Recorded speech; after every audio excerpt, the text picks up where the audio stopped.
अस्सलाम वालेकुम। मेरे चैनल पर तमाम नाज़रीन को खुश आमदीद।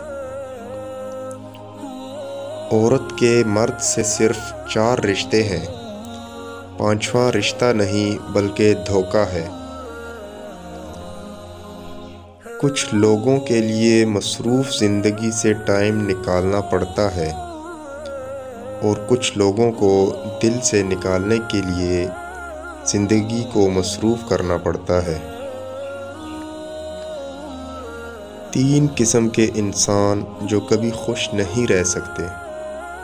नंबर 1 हसद करने वाले, नंबर 2 दिल में मुनाफ़क़त रखने वाले, नंबर 3 रिश्तों को अहमियत न देने वाले।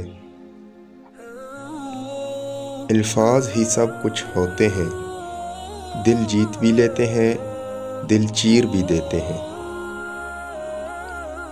छीन कर खाने वालों का कभी पेट नहीं भरता, बांट कर खाने वाले कभी भूखे नहीं रहते।